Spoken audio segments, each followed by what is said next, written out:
Who poured the tea? The tea room looks the same as before, but something has changed. There is a cup already on the table. The tea has been poured. It is still warm. No one is present to explain how it got there. This is not alarming. It is convenient. A prepared cup saves time. It removes a step. It smooths the beginning of the ritual. Most people accept it without comment. Gratitude arrives before curiosity. The impulse to say thank you appears faster than the impulse to ask why. This feels polite. It feels human. Questioning a prepared thing feels ungrateful. Who would complain about effort spared? Who would interrogate a kindness? The cup is warm. That seems to matter more than its origin. Delegation often arrives disguised as relief. Someone else has handled it. Someone else has decided. The weight lifts quietly. Responsibility is heavier than it looks. It requires attention. It requires presence. It requires the willingness to be wrong later. Delegation offers escape from this without announcing the cost. The cup fits the hand. The saucer is clean. Everything suggests competence. Authority rarely announces itself. It arrives through repetition. The same cup, the same temperature, the same outcome.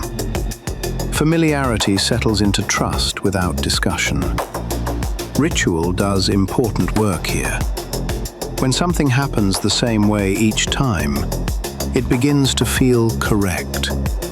Not because it has been examined, because it has been repeated. Consistency feels like care. Predictability feels like safety.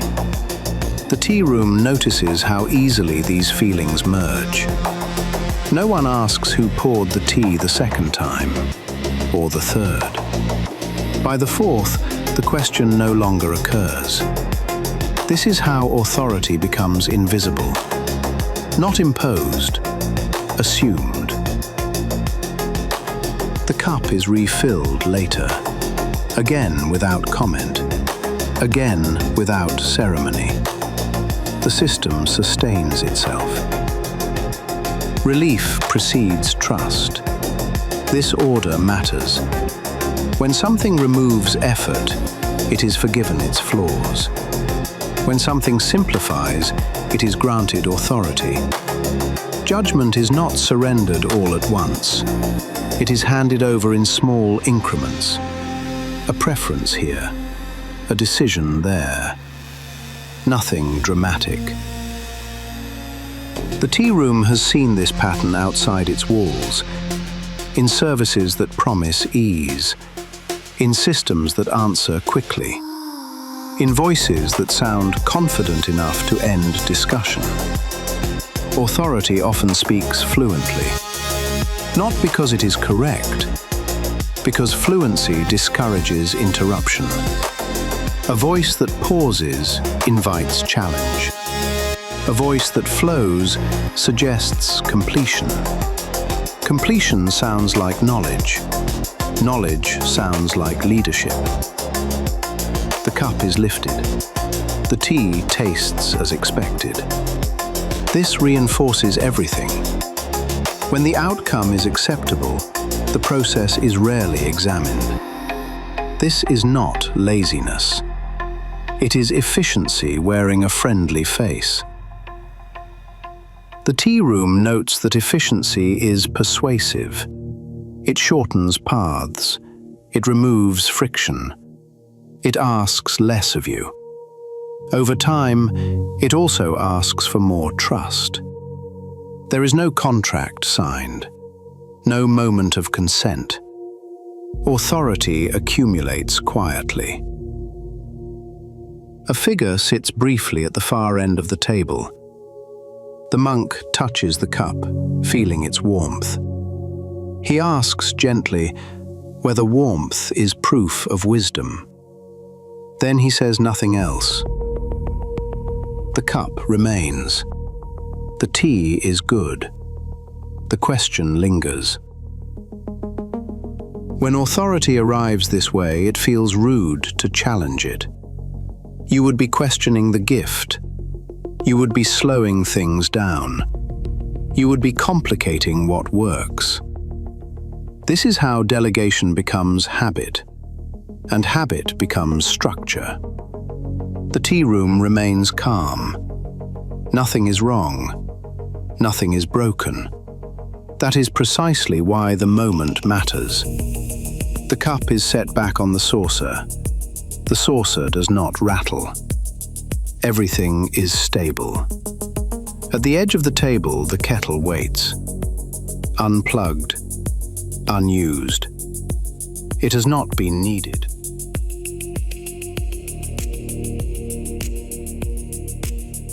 The cup is empty now.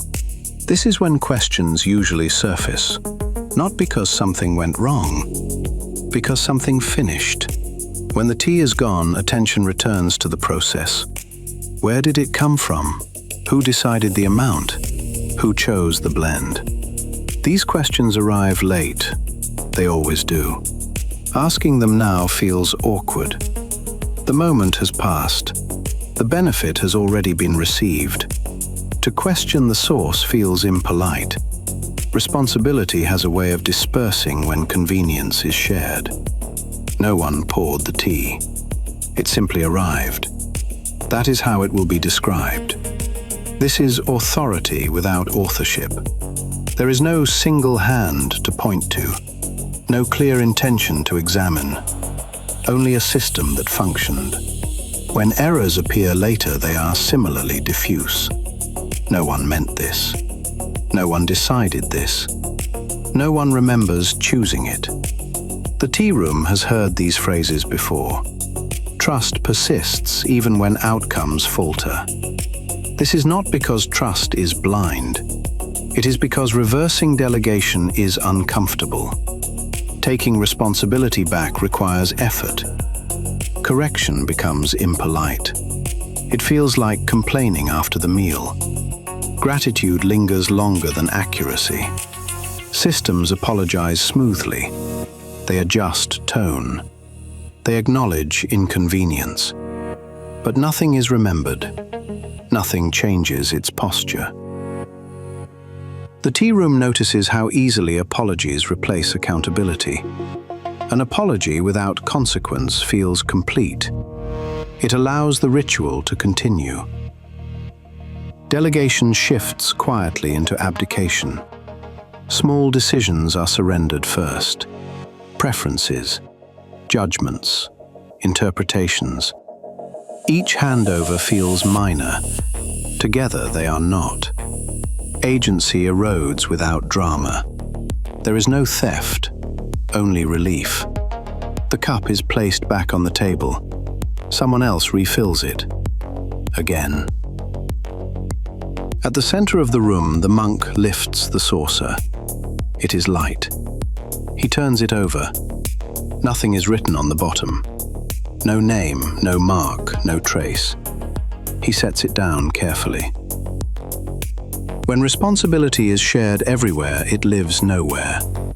This is its advantage. This is its danger. Authority without accountability is stable. It does not wobble. It does not hesitate. It absorbs error and continues. When challenged, it gestures to complexity. Too many parts, too many contributors, too many steps, no one to blame. The tea room understands the appeal. Blame is heavy. Responsibility is heavier. Taking the cup back feels strange at first. It has weight. It requires attention. It can be spilled. This is why it was handed over. The kettle is still nearby. This matters. It has not disappeared. It has simply been unnecessary. Nothing prevents pouring the tea yourself, except habit. Authority does not need to be rejected. It needs to be contextualized, seen, handled with awareness. The tea room does not insist. It does not issue instructions. It only makes the objects visible again. At the end of the table, the monk speaks once more. He says that accepting a cup is not a failure. Forgetting how it was poured is. Then he places the kettle back where it can be reached. The cup sits quietly. The saucer waits. Next time, someone will pour the tea. The only question is whether they will notice who that is.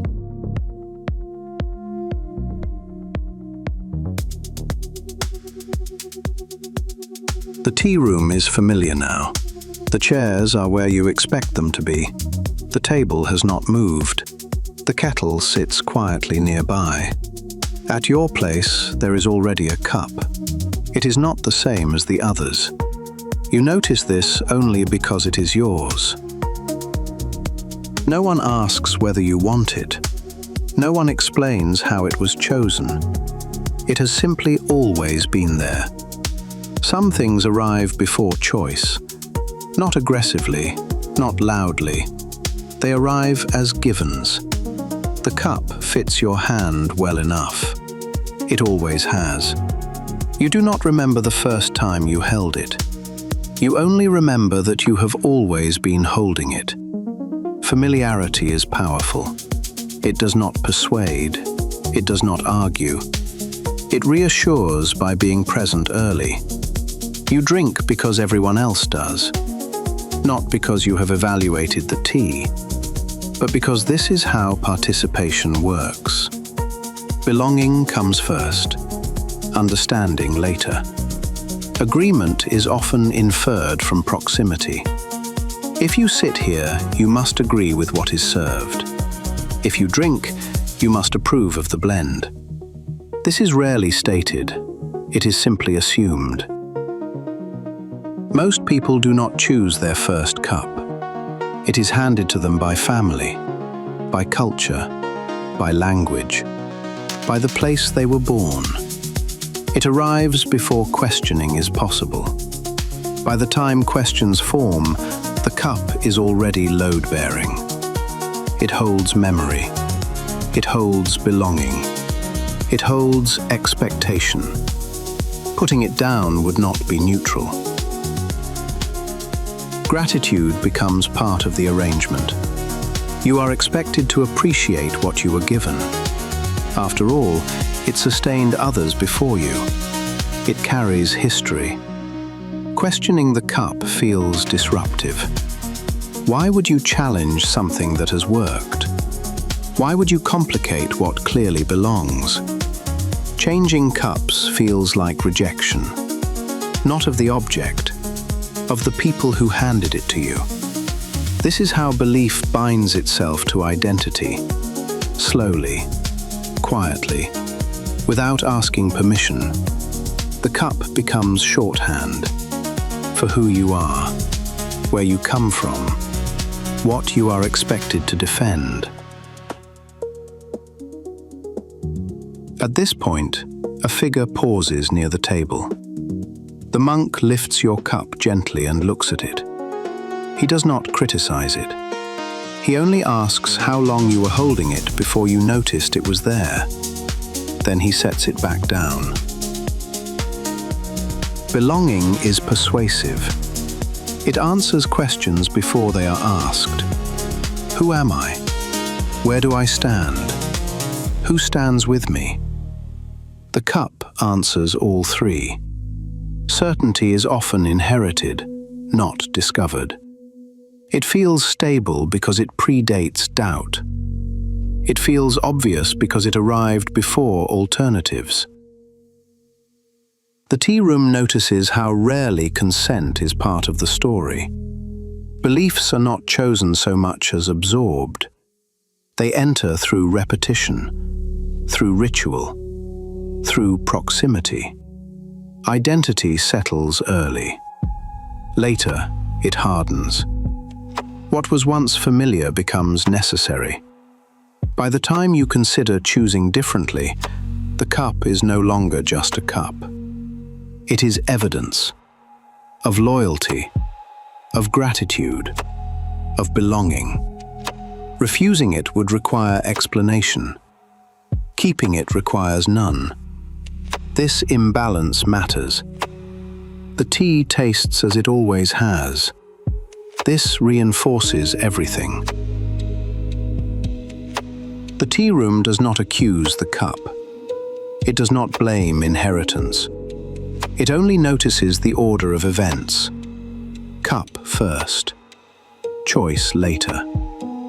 Some people never notice the cup at all. They mistake familiarity for inevitability. The handle rests comfortably in your hand. That comfort is real. It should not be dismissed. But comfort is not consent. The cup sits quietly. So does the weight of it. At the far end of the table, the monk speaks once more. He says that being given a cup is not the same as choosing it. Then he reminds you that noticing the difference does not require you to put it down yet. The tea room remains calm. Nothing is demanded. The cup stays where it is, for now. The cup does not change. Your hand does. At some point, without ceremony, the handle begins to feel awkward. Not painful, just wrong. Discomfort rarely arrives as certainty. It begins as a small adjustment. You shift your grip. You rotate the cup slightly. You assume the problem is you. You have been holding this cup for a long time. Of course, it would feel strange to question it now. Misfit is often discovered late, long after inheritance, long after belonging, long after the language of choice has been lost. When the cup no longer fits, the first response is not rejection. It is guilt. You wonder if you are being ungrateful, if you have misunderstood, if this discomfort is a failure of loyalty.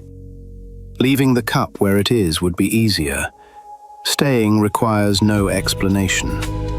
Changing requires many. Refusal is rarely read as personal preference.